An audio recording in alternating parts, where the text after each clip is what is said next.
আসসালামু আলাইকুম। কেমন আছেন সবাই? আশা করছি ভালো আছেন। স্বাগত জানাচ্ছি সুরায়া রেসিপিতে। আজ সবার সাথে শেয়ার করব ঝটপট ফ্রুটস কাস্টার্ড রেসিপি। আশা করছি ভিটামিনে ভরপুর এই ফ্রুটস কাস্টার্ড রেসিপি সবারই ভালো লাগবে। তো ভালো লাগলে প্লিজ লাইক এবং কমেন্ট করবেন। আর নতুন রেসিপির নোটিফিকেশনগুলি পেতে প্লিজ সাবস্ক্রাইব সহ পাশের বেল আইকনটি ক্লিক করবেন। চলুন চলে যাই রেসিপিতে।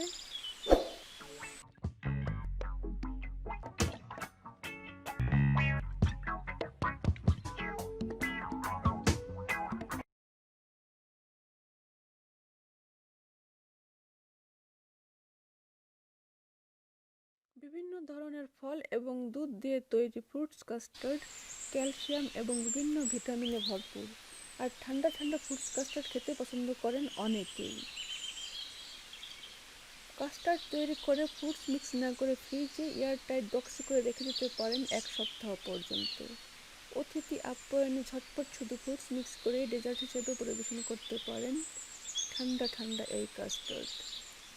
তাহলে চলুন প্রথমেই দেখে নেওয়া যাক কী কী ইনগ্রেডিয়েন্টস লাগবে এই ফ্রুটস কাস্টার্ড তৈরি করতে।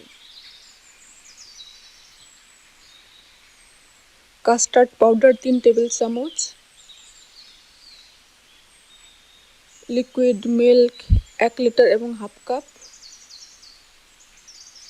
সুগার বা কনডেন্স মিল্ক স্বাদ মতো, ফ্রুটস কিউব করে এবং স্লাইস করে কাটা 2 কাপের মতো, গুঁড়ো দুধ হাফ কাপের মতো। এখানে একটি বোল নিয়েছি, দিয়ে দিচ্ছি কাস্টার্ড পাউডার আর দিয়ে দিচ্ছি মিল্ক পাউডার। এখন হাফ কাপ লিকুইড মিল্ক দিয়ে এটাকে ভালো করে গুলিয়ে নিতে হবে। আর মিল্কটাকে একবারে না দিয়ে একটু একটু করে দেব আর ভালো করে বিট করতে থাকবো।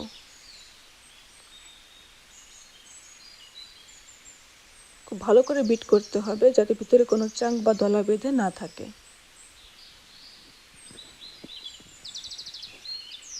আর এখানে আমি রেডিমেড কাস্টার্ড পাউডার ইউজ করেছি। আপনারা যে কোনো ব্র্যান্ডের কাস্টার্ড পাউডার ইউজ করতে পারেন। এখানে একটি প্যানে দিয়ে দিচ্ছি লিকুইড মিল্ক। লিকুইড মিল্ক দেওয়ার পর এবার দিয়ে দেব চিনি। আর এখানে চিনির পরিবর্তে আপনারা চাইলে কিন্তু কনডেন্স মিল্কও ইউজ করতে পারেন। আর কনডেন্স মিল্ক ইউজ করলে কাস্টার্ডের মজাটা আরও বেড়ে যায়। ভালো করে নেড়েচেড়ে চিনিটাকে গলিয়ে নিতে হবে। এবার এর ভিতরে দিয়ে দেব আগে থেকে গুলিয়ে রাখা কাস্টার্ড মিক্স।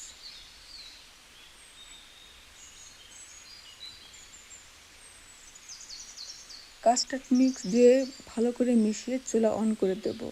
আর এ সময় চুলার তাপমাত্রা রাখতে হবে মিডিয়াম টু লোতে। আর অনবরত নাড়তে হবে যাতে নিচে লেগে না যায়। আর কাস্টার্ড বেশি সময় রান্না করার প্রয়োজন নেই।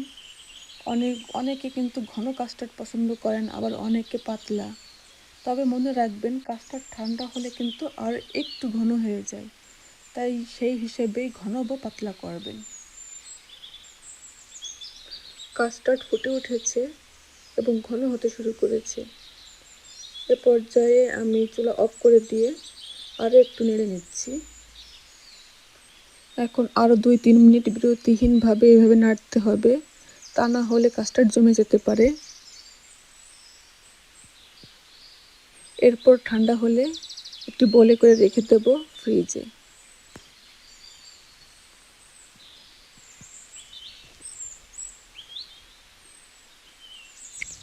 ফ্রিজে রেখে কাস্টার্ড পুরোপুরি ঠান্ডা করে নিয়েছি।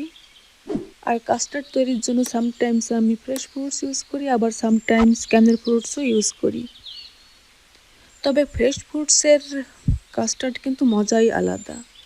আজ ইউজ করেছি ফ্রেশ আপেল, বানানা, গ্রেপ, অরেঞ্জ এবং পেয়ার। এখন ঠান্ডা কাস্টার্ড ফ্রুটসের উপর দিয়ে দিচ্ছি।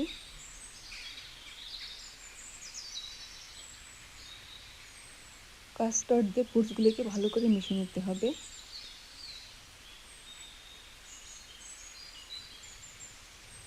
তৈরি হয়ে গেল মজাদার কাস্টার্ড।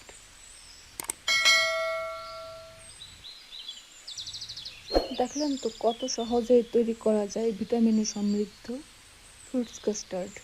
আশা করছি রেসিপিটি ভালো লেগেছে। নিজে ট্রাই করবেন এবং ফ্রেন্ডস এবং ফ্যামিলিদের সাথে ভিডিওটি শেয়ার করবেন। আজ এই পর্যন্তই, হাজির হব নতুন রেসিপি নিয়ে। সবাই ভালো থাকবেন, সুস্থ থাকবেন সেই কামনায় বিদায় নিচ্ছি। আল্লাহ হাফেজ।